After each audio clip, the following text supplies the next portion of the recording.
This is video 2 part 3, and this is looking at solving equations using the inverse function machine. So this is what I called method 2 on an earlier video. Now I prefer the higher students, the students that are doing the higher paper, certainly those that are thinking about doing A-level, to do solving equations using the method that I showed in the previous video. This method is fantastic, it works well, and it's something that higher students will come back to if they do A-level when we're looking at functions in A-level maths. But really you do need to be able to solve equations using the other method, because then you can do simultaneous equations and other harder problems which you won't have to do if you're doing the foundation paper. So really this is aimed at students doing the foundation paper, and it's particularly if you're struggling with the other method. Now the inverse function machine relies on you knowing a couple of things. So the inverse function machine requires you to know the opposite to multiplying is dividing. So the opposite or the inverse of dividing is multiplying. The inverse of adding is subtracting. So the opposite or the inverse of subtracting is adding. So you do need to remember those four things, those four operations and their inverses, if you're going to understand this. The other thing you'll need to know is the concept of order of operation. But really, if you've learnt bid maths, then that's going to help you with the order of operation. Brackets, indices, division, multiply, add and subtract. So if you haven't learnt your bid maths, if you don't understand your bid maths, then go away and work on bid maths, because that will make this method much easier. So let's just get straight into it. 2x minus 1 is equal to 15. So that's the question that we're going to use with the inverse function machine. Now the way the inverse function machine works is we're taking this x and we're doing two things to it. Now I can see it's doing two things. To begin with, you might not see it's two things, but you will after a while. And once you've done two things to it, you get the number 15, because the left hand side is the same as the right hand side. So when we take the x and we do two things to it, that's going to make the left hand side 15, as it's the same as the right hand side. Now the way that the inverse function machine works is that we can say, okay, well rather than working in that direction, let's start with 15 and turn the machine backwards. So do opposites. So if we can work out what's happening to x this way, and we can turn the machine backwards, then we can work out what the x was in the first place, and then underneath write the answer, x is equal to something.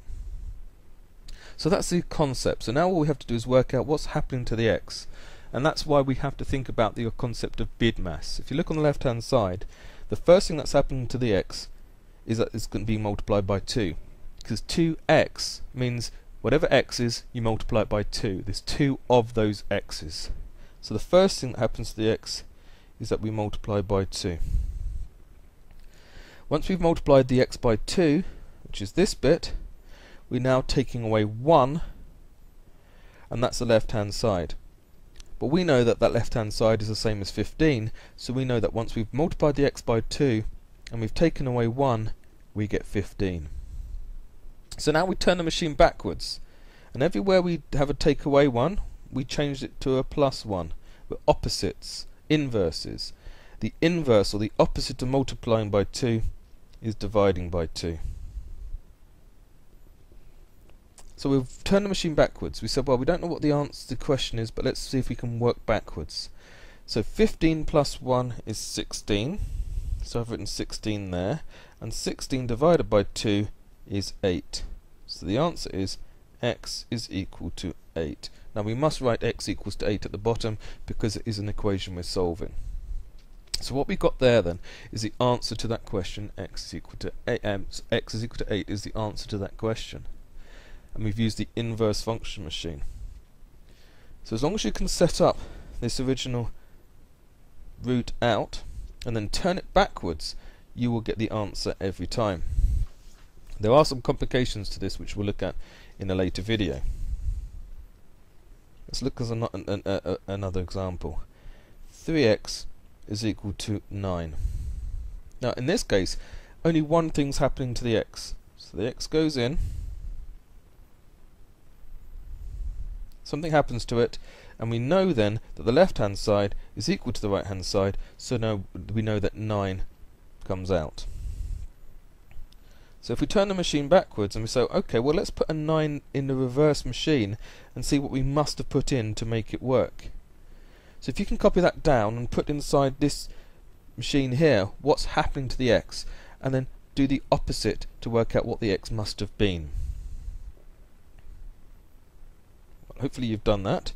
So x times by 3 gives us 9. So the opposite way is 9 divided by 3. So 9 divided by 3, 9 divided by 3 is 3. So we can write down underneath x is equal to 3. A divided by 4 is 2. Don't forget that a over 4 like that is a divided by 4. If that's complicating, if you're finding that difficult, go and look at my other videos on in the How to Do Algebra series where you're working with expressions. So that's a divided by 4. So we're going to start with an a, and we are going to divide that a by 4, and we will get the answer 2, because remember the left hand side is the same as the right, so if you divide a by 4 we get 2. Now let's turn that machine backwards to work out what the a must have been to begin with. So 2, well the opposite of dividing by 4, the inverse of dividing by 4 is timesing by 4, so 2 4s are 8.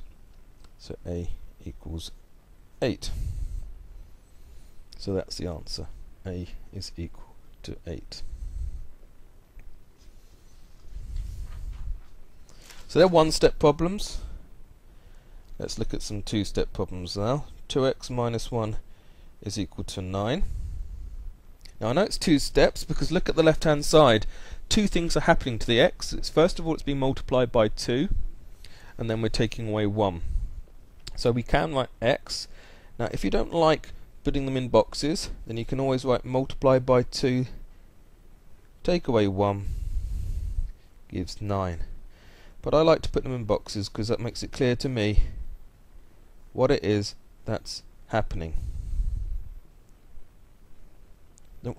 Boxes should be quite nice and tidy, but if you don't get them exactly looking right, don't worry. I don't want you to spend a long time making it really perfect boxes. As long as it's neat enough for another mathematician, or importantly for you, the examiner, to read, that's the most important bit. So let's turn this machine backwards.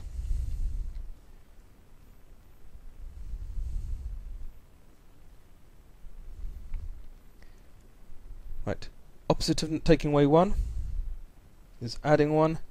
Opposite of timesing by 2 is dividing by 2. So 9 plus 1, remember it's 9 because it's the right hand side, and that must be the same as the left hand side. That's what the equal symbols mean. So 9 plus 1 equals 10. 10 divided by 2 is 5. So we must write down underneath that x is equal to 5.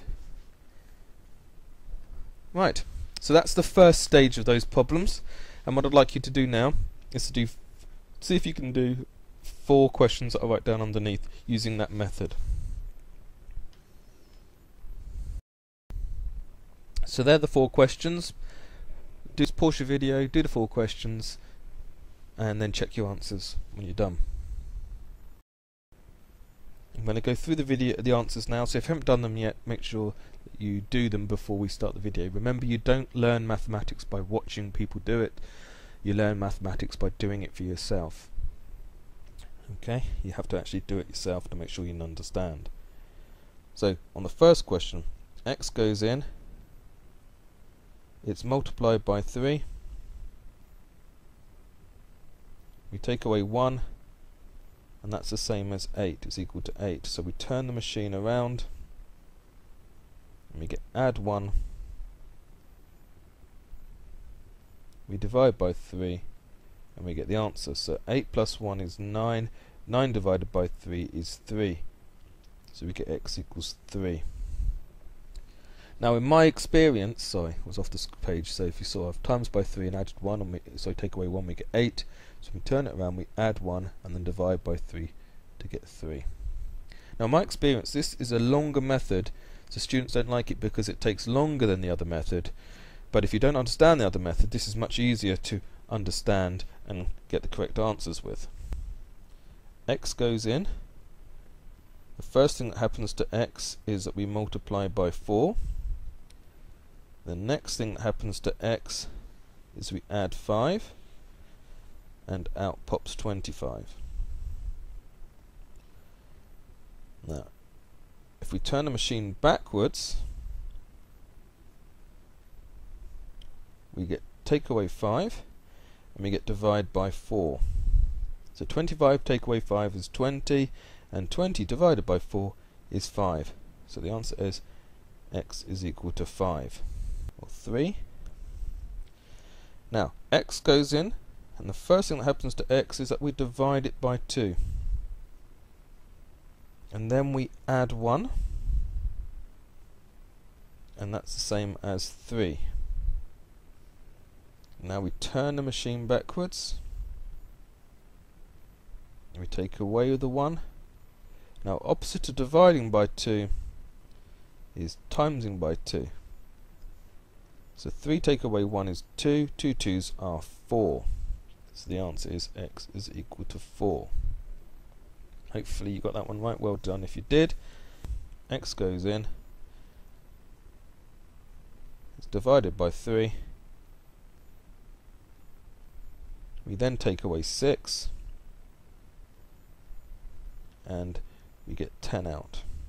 So turn the machine around, we add 6, we multiply 3. So that's 16. Now 16 threes. Now if you have to do that in an exam, don't guess it, because it was such a shame you got that far. Use the grid methods that we've taught you.